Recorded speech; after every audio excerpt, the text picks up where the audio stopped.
The obstacles in sexy hiking are unyielding, and that makes the game uniquely frustrating. But I'm not sure Jazzuo intended to make a frustrating game. The frustration is just essential to the act of climbing, and it's authentic to the process of building a game about climbing. A funny thing happened to me as I was building this mountain. I'd have an idea for a new obstacle, and I'd build it, test it, and it would usually turn out to be unreasonably hard. But I couldn't bring myself to make it easier. It already felt like my inability to get past the new obstacle was my fault as a player rather than as a builder. Imaginary mountains build themselves from our efforts to climb them, and it's our repeated attempts to reach the summit that turns those mountains into something real.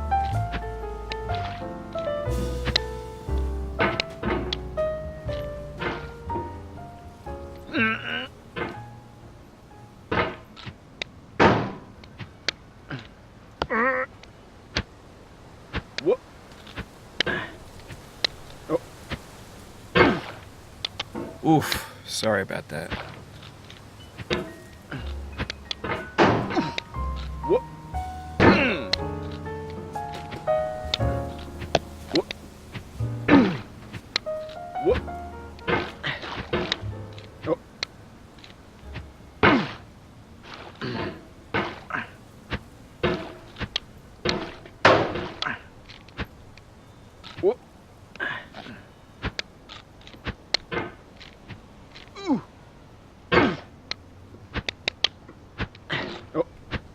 Oh, it happened again.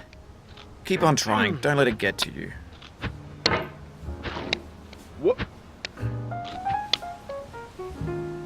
This thing that we call failure is not the falling down, but the staying down.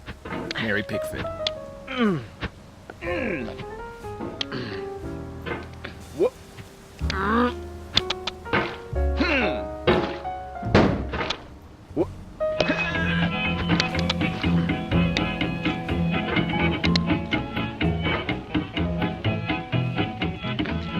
Get nasty over there, boy.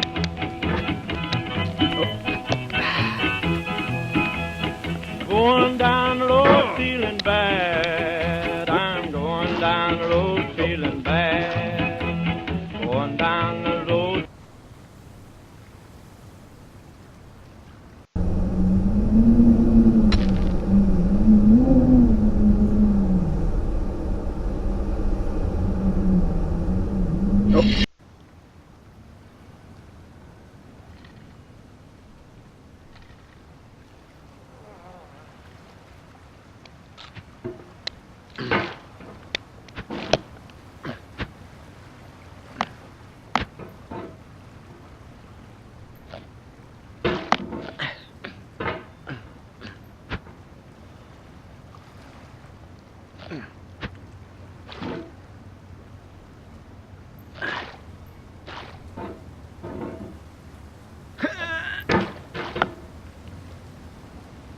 There's no feeling more intense than starting over.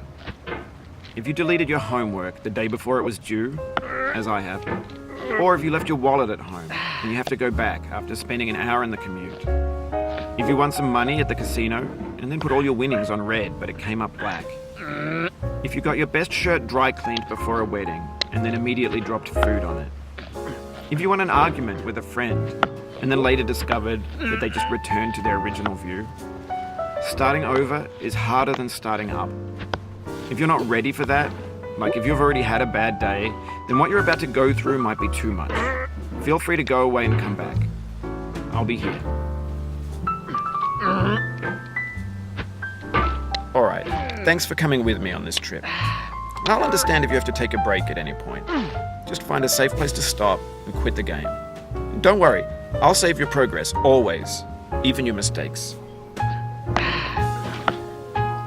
This game is a homage to a free game that came out in 2002 titled Sexy Hiking. The author of that game was Jazuo, a mysterious Czech designer who was known at the time as the father of B games. And B games are rough assemblages of found objects. Designers slap them together very quickly and freely, and they're often too rough and unfriendly to gain much of a following.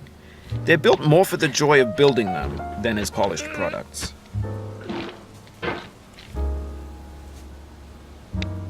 In a certain way, Sexy Hiking is the perfect embodiment of a B game. It's built almost entirely out of found and recycled parts, and it's one of the most unusual and unfriendly games of its time. In it, your task is simply to drag yourself up a mountain with a hammer. And that act of climbing, in the digital world or in real life, has certain essential properties that give the game its flavor. No amount of forward progress is guaranteed. Some cliffs are too sheer or too slippery, and the player is constantly, unremittingly in danger of falling and losing everything.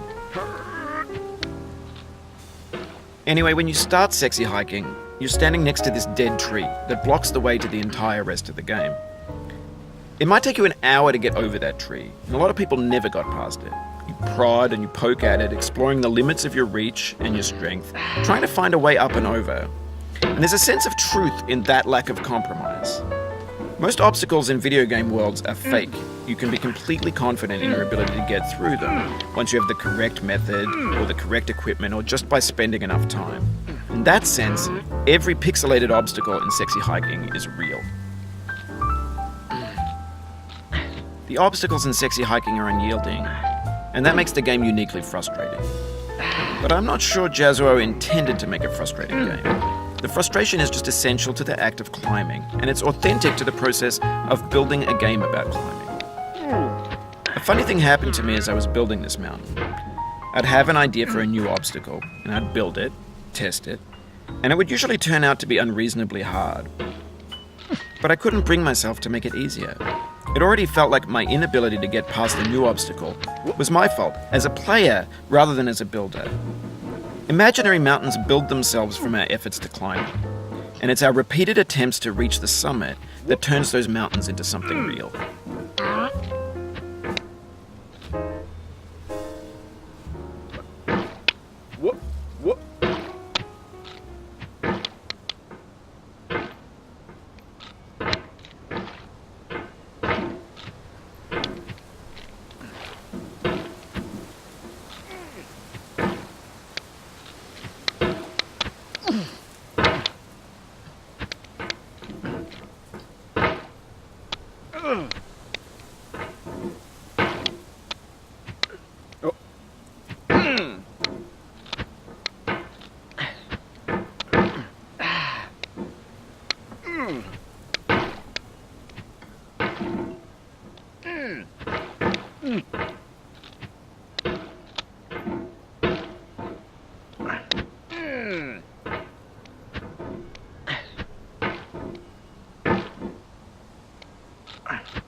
When you're building a video game world, you're building with ideas. And that can be like working with quickset cement. You mold your ideas into a certain shape that can be played with. And in the process of playing with them, they begin to harden and set until they're immutable, like rock. And at that point, you can't change